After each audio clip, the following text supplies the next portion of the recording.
The 10-year Treasury yield closed at 4.6% on July 20th, up 5 basis points from 4.5% per Federal Reserve Fed data. That may sound like a small move, but the 10-year Treasury is the reference rate for mortgages, corporate debt, and the discount rate that determines what future earnings are worth today. When it moves, it pulls on everything connected to it: bond prices, growth stock multiples, REIT valuations, mortgage payments, and net interest margins for the banking sector. One number: market-wide consequences. Market-wide. To understand what 4.6% means today, start with where other rates sit. The Federal Reserve's benchmark federal funds rate stands at 3.63% as of May 2026. That puts the 10-year nearly 97 basis points above the overnight policy rate, a positive yield curve slope, which tells you markets are pricing persistent borrowing costs rather than an imminent easing cycle. Unemployment at 4.3% does not give the Fed the kind of labor market weakness that has historically triggered rapid rate cuts. That structural backdrop is why a 4.6% 10-year is not a shock. It is a market in equilibrium with its own expectations. Three forces keep long-term yields elevated in an environment like this. First, inflation persistence. With the Consumer Price Index still elevated as of May 2026 and the federal funds rate at 3.63%, the Fed has limited room to cut without risking a resurgence in price pressure.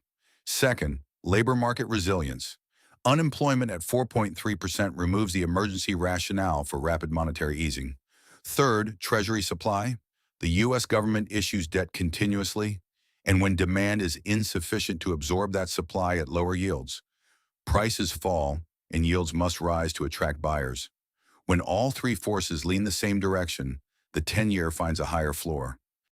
The most mechanical effect lands on existing bond portfolios. Bond prices and yields move in opposite directions. When yields rise, the market value of any bond issued at a lower rate falls. The longer the bond's duration, the larger that price decline.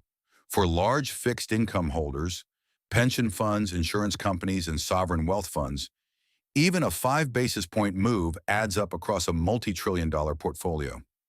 The direction of the 10-year yield is, for the bond market, more consequential than any single session's magnitude.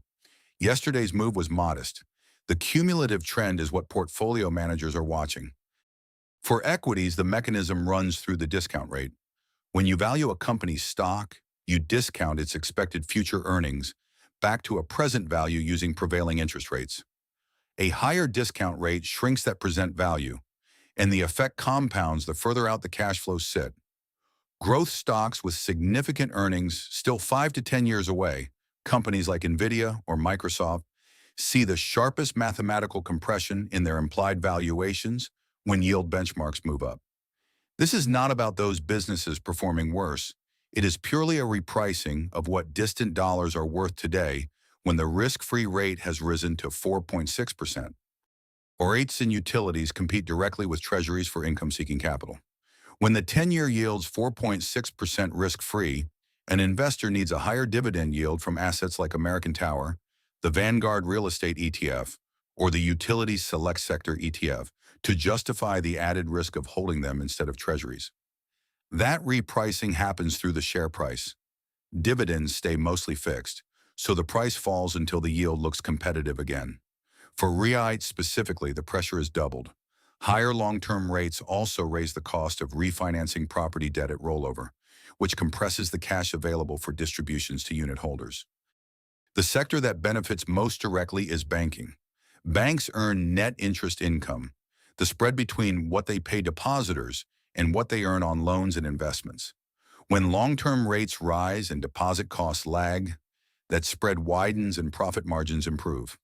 For diversified money center banks like JP Morgan, Bank of America, and Wells Fargo, a steeper yield curve has historically been a margin tailwind. The nuance comes for banks with concentrated commercial real estate loan books. Higher rates help the interest income line, but strain borrowers' ability to refinance at rollover, introducing credit quality risk. For the large money center names, the net effect of higher long-term rates has historically been positive. For households, the 10-year yield anchors 30-year fixed mortgage rates, Lenders price mortgage loans by adding a spread above the 10-year benchmark to cover credit and servicing risk, which means a 4.6% Treasury yield keeps residential borrowing costs elevated. That feeds directly into buyer affordability and filters through to contract signings and pricing power for home builders, including D.R. Horton, Lennar, and Polk Group.